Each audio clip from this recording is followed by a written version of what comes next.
नमस्कार दोस्तों, ओम नमः शिवाय। आपका अपने चैनल पर स्वागत है। मैं प्रियंका पांडे। दोस्तों, अगर आप भी शाही स्नान के लिए जाना चाहते हैं, महाकुंभ जाना चाहते हैं स्नान करने, तो अभी आपको 3 तिथियां और मिल रही हैं। पहली तिथि है जो है मौनी अमावस्या, जो कि सबसे बड़ी तिथि है। उसके बाद आपको मिल रहा है बसंत पंचमी। तीसरी तिथि आपको मिल रही है माघी पूर्णिमा।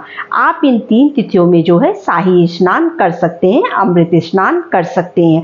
तो अगर आप जो है किसी त्रिवेणी, संगम या गंगा नदी में स्नान करने जा रहे हैं, तो आपको किन किन बातों का ध्यान रखना चाहिए, कौन कौन सी गलतियां आपको नहीं करनी चाहिए, तो इसी पर वीडियो है। चलिए तो जानते हैं कि आखिर हमें कौन कौन सी गलतियां और किन बातों का ध्यान रखना चाहिए।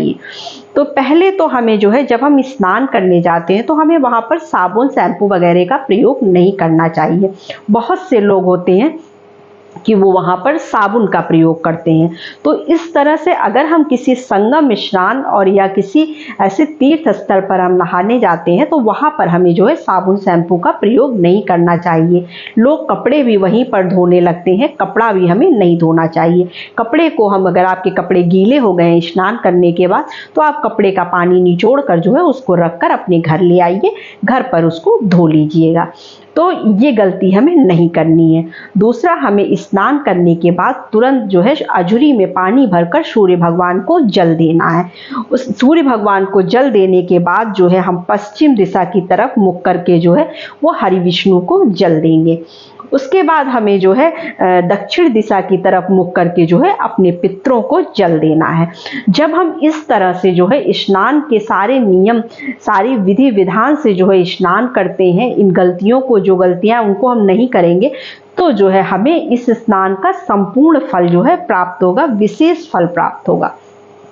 तो हमें ये सारी गलतियां नहीं करनी चाहिए। तो अगर आपके घर से जो है आप परिवार के सारे लोग जाएं, ये कोई ज़रूरी नहीं होता है, तो आप क्या करिए कि वहाँ पे जो है जब आप जल देते हैं, तो उस समय अपने परिवार के सभी लोगों के लिए जल उनके नाम से दे सकते हैं कि वो लोग नहीं आ पाए हैं तो उनका जल हम दे रहे हैं, तो उन्हें भी जो है उसका पूर्ण फल प्राप्त हो जाएगा स्नान का।